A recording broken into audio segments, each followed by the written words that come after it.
శ్రీ మహాగణాధిపతయే నమః. ఈరోజు మనం ఆగస్టు నెల 2023 సంవత్సరం మాస ఫలాల్లో భాగంగా ద్వాదశ రాశుల వాళ్ళకి ఎలా ఉంటుంది అనేటువంటిది తెలుసుకుందాం. దాంట్లో భాగంగా ఈ మాసం మిథున రాశి వారికి ఎలా ఉంటుంది, ఏది వదిలేస్తే ఈ మాసం మరిన్ని శుభ ఫలితాలు, అద్భుతమైనటువంటి విజయాలు సాధించగలుగుతారు అనేటువంటి అనేక అంశాల గురించి క్లుప్తంగా తెలుసుకుందాం. ఇది తెలుసుకోబోయే ముందు మిథున రాశి అనగానే మనకు తెలిసినంత వరకు మృగశిర నక్షత్రం 3-4 పాదాలు, ఆరుద్ర నక్షత్రం 1-2-3-4 పాదాలు, పునర్వసు నక్షత్రం 1-2-3 పాదాల వరకు ఈ నక్షత్ర పాదాల్లో జన్మించినటువంటి వాళ్ళందరినీ కూడా మిథున రాశి జాతకులనిగా పరిగణిస్తాం. ఇక్కడ మనం కాస్త గమనించినట్లయితే ఈ మాసం గ్రహగతుల రీత్యా లాభస్థానంలో గురు రాహువులు సంచరిస్తున్నాడు. భాగ్యంలో శని సంచారం అద్భుతమైనటువంటి శుభ ఫలితాలని మిథున రాశి వారికి అందజేస్తోంది. కాబట్టి ప్రధాన గ్రహాల యొక్క సంచారం చాలా అనుకూలంగా ఉంది. ఇక ప్రథమార్థం వరకు రవి కర్కాటకంలో ఉంటున్నాడు, ద్వితీయార్థంలో సింహంలో ప్రవేశిస్తున్నాడు. ఇక ప్రథమార్థం వరకు బుధ కుజ శుక్రులు సింహంలో ప్రవేశించి సంచరిస్తున్నారు. ద్వితీయార్థంలో కుజ శుక్రుల యొక్క గ్రహస్థితి మారుతోంది. ఈ మార్పులు ప్రధానమైనటువంటి ఫలితాలను నిర్దేశిస్తున్నాయి. కనుక ఏ రంగాల వాళ్ళకి ఎలా బాగుంటుంది అనేటువంటి అంశాన్ని కాస్త గమనిద్దాం. ఏం చేయాలో కూడా చెప్పుకుందాం. మొట్టమొదటగా ఈ మాసం మిథున రాశి వారికి ఆర్థికపరమైన అంశాలలో చాలా బాగుంది.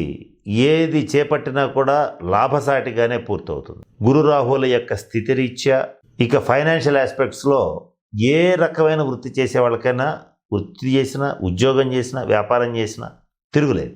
ఇక అధికారులు, రాజకీయ నాయకులు, సినిమా స్టార్స్ వీళ్ళందరికీ అయితే మరిన్ని శుభ ఫలితాలు వస్తాయి. మీరు ఊహించిన దానికంటే మంచి ఫలితాలే ఈ మాసం గోచరిస్తుంది. ఇక ఈ రవి కుజ బుధ శుక్ర సంచార రీత్యా ఈ మాసం మిథున రాశిలో ఉన్నటువంటి అన్ని రంగాల్లో వాళ్ళకెల్లా వ్యాపారస్తులకి చాలా అద్భుతంగా ఉంది. అది కూడా కమిషన్ బేస్డ్ వ్యాపారాలు చేసేటువంటి వాళ్ళకి చాలా బాగుంది. ఇక స్పెక్యులేషన్స్తో కూడినటువంటి వ్యాపారాలు చేసేటువంటి వాళ్ళు, అంటే స్టాక్ మార్కెట్స్, స్టాక్ బ్రోకింగ్ ఇటువంటివి చేసేటువంటి వాళ్ళకి ఈ మాసం అత్యంత అనుకూలంగా ఉంది. కనుక ఈ మాసం మీరు వ్యాపార అభివృద్ధికి కావలసినటువంటి ఏవైనా సరే చేయొచ్చు.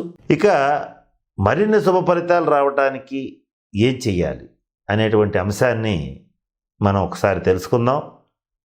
ఏ పని వదిలేయాలి, అంటే ఏ విషయాన్ని మీలో ఉన్నటువంటి దాన్ని వదిలేయాలి ఈ మాసం మాత్రం తప్పనిసరిగా తెలుసుకోవాలి. అదేంటంటే చుట్టుపక్కల వాళ్ళు మన గురించి ఏమనుకుంటారో, అలాగే మన ఒక ఆఫీస్లో పనిచేస్తున్నాం అనుకోండి, పై అధికారులు ఏమనుకుంటారో, కింద స్థాయి ఉద్యోగస్తులు ఏమనుకుంటారో, వ్యాపారం చేస్తుంటే మీరు చేసేటే వ్యాపార స్థలంలో కానీ సాటి వ్యాపారస్తులు కానీ ఏమనుకుంటారో, ఇటువంటి అనవసరమైనటువంటి భయాందోళనల్ని తక్షణం వదిలివేయండి.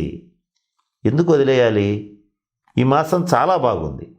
ఈ అనవసరమైనటువంటి శంకలు ఉండేటట్లయితే మీరు వెళ్ళేటువంటి అభివృద్ధి పథంలో అనేక రకాలైనటువంటి ఆటంకాలు వచ్చి ఆగిపోవాల్సిన పరిస్థితి వస్తుంది. వ్యవహారాల్లో నష్టం వస్తుంది. ఆర్థికంగా నష్టపోయే పరిస్థితులు వస్తుంది సకాలంలో సరైన నిర్ణయం తీసుకోనప్పుడు. కాబట్టి అసలు ఆ అనవసరమైన ఆలోచనలు చేయవద్దు. చక్కగా స్వబుద్ధి ఏది చెప్తే అది చేయండి. స్వబుద్ధి సుఖం చేయవా గురుబుద్ధిర్ విశేషత అన్నారు పెద్దలు. అంటే మీకేదైతే మనసు, బుద్ధి, ప్రజ్ఞ చెప్తాయో అవి త్రికరణ శుద్ధిగా నమ్మి చేసేటట్లయితే మీకు ఈ మాసం తిరుగుండదు. ఇక ఈ మాసం మీరు ఇంకొక చిన్న పని చేసేటట్లయితే వ్యక్తిగత జన్మజాతకరీత్యా ఏమన్నా కొంత ఇబ్బందులు ఉన్నా అవి అదుపోయేటువంటి అవకాశాలు ఉంటాయి. ఏంటంటే ఈ మాసం ప్రతి బుధవారం నాడు వైష్ణవాలయాలు, అంటే వెంకటేశ్వర స్వామివారి ఆలయం కానీ, రంగనాయక స్వామివారి ఆలయం కానీ, అలాగే అనంత పద్మనాభ స్వామివారి ఆలయం కానీ, ఇటువంటి వైష్ణవాలయాలు, రామాలయం కానీ, కృష్ణాలయం కానీ, విష్ణు యొక్క అవతారాలు ఉన్నటువంటి ఏ దేవాలయంలో అయినా సరే విష్ణువుని సందర్శించి ఆకుపచ్చని వస్త్రాలని గనక స్వామికి సమర్పించి మీరు ఏదైనా సరే ఒక ముఖ్యమైన పనిని మొదలుపెట్టినా, ఒక పెద్ద ప్రాజెక్టుని చేపట్టినా తప్పనిసరిగా సక్సెస్ అవుతారు. ఇది మిథున రాశి వారికి మాత్రమే చెప్తున్నటువంటి ప్రత్యేకమైనటువంటి పరిహారం. ఈ మాసం ఈ పరిహారం చేయండి. ఈ పరిహారం అంతా బాగున్నప్పుడు ఎందుకు చెప్తున్నామంటే, వ్యక్తిగత జన్మజాతక రీత్యా కొన్ని అడ్డంకులు సహజంగానే మిథున రాశి వారికి ఏర్పడతాయి. ఎందుకని అంటే, మీకు వాక్చాతుర్యం ఎక్కువ, ఎదుటివారి మనసును బట్టి మాట్లాడతారు, అట్లాగే ఎదుటి వాళ్ళ మనసులో అంశాలను సునాయాసంగా పసిగట్టగలుగుతారు, సూక్ష్మ గ్రహణ శక్తి ఉంటుంది. అన్ని అంశాలు బాగున్నా కూడా ఒడిదుడుకులు ఎక్కువగా ఉంటాయి. జీవితంలో ఈ అప్ అండ్ డౌన్స్ ఎక్కువగా వ్యక్తిగత జన్మజాతక రీత్యా ఉండే అవకాశాలు ఎక్కువ ఉంటాయి. వాటికి సంబంధించినటువంటి ప్రత్యేక శాంతి పరిహార క్రియలను జరిపించుకోవాలి. ఇవి అందరికీ ఈ క్షణంలో చెప్పటం కుదరదు గనక ఈ పరిహారాన్ని చేసుకోగలిగితే, ఇది చేసి ఏ పని చేసినా, అంటే మామూలు చిన్న చిన్న విషయాలకు కాదు, బిడ్డకి సంబంధం చూడటానికి వెళుతున్నాం, ఈ పని చేసి వెళ్ళండి. ఒక పెద్ద ప్రాజెక్టు చేపడుతున్నాం, అట్లాగే వెంకటేశ్వర స్వామి వారికి ఆకుపచ్చని పట్టు వస్త్రాలు సమర్పించి వెళ్ళండి, అది కూడా బుధవారం నాడు. ఇట్లాగా, లేదా ఏదైనా ఒక పెద్ద సినిమా మొదలు పెట్టబోతున్నాం, ఇట్లా ఏదైనా సరే, లేదా రాజకీయంగా ఒక పెద్ద నిర్ణయం తీసుకోబోతున్నాం, ఇట్లా ఒక మంచి పరిహారాన్ని బుధవారం నాడు చేసి గనక మొదలు పెట్టేటట్లయితే మీకు తిరుగులేనటువంటి విజయాలు లభిస్తాయి. ఆర్థికంగా కూడా, వ్యాపారపరంగా కూడా, వ్యవహారపరంగా కూడా ఉన్నత శిఖరాలను చేరుకుంటారు అని చెప్పటంలో సందేహం లేదు. ఇది మిథున రాశి వారికి ప్రత్యేకమైనటువంటి పరిహారం కనుక తప్పనిసరిగా మిథున రాశి వాళ్ళందరూ ఈ పరిహారాన్ని వీలైనంత వరకు పాటించండి. ఒకవేళ అటువంటి పట్టు వస్త్రాలు సమర్పించేటువంటి పరిస్థితి లేదు, మరి మీరేం చేయాలంటే, బుధవారం నాడు వైష్ణవాలయాన్ని సందర్శించి తులసి మాలని సమర్పించండి. మీరు ఏది చేసినా కూడా అద్భుతమైన ఫలితాలు ఉంటాయి. ఈ రెండిట్లో మీ స్థాయిలకు తగ్గట్టుగా, మీ ఆలోచనలకు తగ్గట్టుగా ఈ పరిహారాన్ని అందరూ వినియోగపెట్టుకోండి. ఇకపోతే డబ్బు విషయంలో మీరు చాలా జాగ్రత్తగా ఉంటారు. కొన్ని సందర్భాల్లో ఎంత జాగ్రత్తగా ఉన్నా మీ ప్రమేయం లేకుండా వృధా ఖర్చులు పెరిగిపోతాయి. కుటుంబ సభ్యులు కానీ, జీవిత భాగస్వామి కానీ, సంతానం కానీ మీ ప్రమేయం లేకుండా విపరీతంగా ఖర్చు పెట్టే పరిస్థితులు ఉంటాయి. వీటిని మీరు ప్రయత్నపూర్వకంగా అదుపు చేయాలి. అదుపు చేయడం అంటే దానికి సంబంధించిన లాభ నష్టాలను కూర్చోబెట్టి ఓపికగా చెప్పగలగాలి. మీ భాషా నైపుణ్యం, మీ యొక్క వాక్చాతుర్యం, ఎదుటివారి మనసును తెలుసుకుని మాట్లాడగలిగినటువంటి శక్తి సామర్థ్యాలు ఇంట్లో కూడా వాడేటట్లయితే మంచి శుభ ఫలితాలు ఉంటాయి.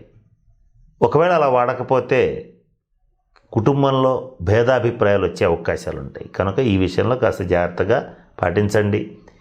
తెగిపోయినటువంటి బంధాలు తిరిగి అతుక్కునే అవకాశం లేదు. చేజారిపోయినటువంటి మిత్రులు తిరిగి వచ్చే అవకాశం లేదు. అటువంటి గ్రహస్థితులు ఉన్నాయి కనుక ఈ మాసం మీరు ఏం మాట్లాడాలనుకున్నా కొంచెం జాగ్రత్తగా, కొంచెం ఆలోచించి, ఎదుటివారిని పట్టి సరళంగా మాట్లాడి బంధాలను నిలబెట్టుకోవడం అనేటువంటిది ఈ మాసం మిథున రాశి వారికి చెప్పదగిన ముఖ్యమైన సూచన. ఆరోగ్య విషయంలో కొంచెం జాగ్రత్త. థ్రోట్ ఇన్ఫెక్షన్స్ కానీ, అలాగే తలనొప్పి కానీ, కొంత వాత సంబంధమైన సమస్యలు కానీ, 40-50 సంవత్సరాలు దాటినటువంటి వాళ్ళకైతే బీపీ, షుగర్ వంటి సమస్యలు కొంచెం పెరిగే అవకాశం ఉంది. ఇటువంటి వచ్చినప్పుడు వ్యక్తిగత జన్మజాతక రీత్యా తగిన శాంతి పరిహార క్రియలను జరిపించుకోండి. మిగతా అన్ని రంగాల్లో చాలా బాగుంది. వివాహ ప్రయత్నాలు చేసేటువంటి వాళ్ళకి మంచి అనుకూలమైనటువంటి కాలం, మంచి సంబంధాలు కుదురుతాయి. మీరు ఏ పనైనా సరే శుభకార్యం చేయాలి అనుకుంటే అసంకల్పితంగా అందరూ కలిసి వస్తారు. ఇటువంటి మంచి ఫలితాలు ఉన్నాయి. కనుక నేను చెప్పినటువంటి పరిహారాన్ని పాటించి మిథున రాశి వాళ్ళు చక్కగా అష్టైశ్వర్యాలతో, భోగభాగ్యాలతో ఉండాలని మనస్ఫూర్తిగా పరమేశ్వరుని ప్రార్థిస్తూ సెలవు తీసుకుంటున్నాను. స్వస్తి. ఈ వీడియో కానీ మీకు నచ్చినట్లయితే లైక్, కామెంట్, షేర్ చేయండి. మరిన్ని అప్డేట్స్ కోసం సబ్స్క్రైబ్ చేయండి.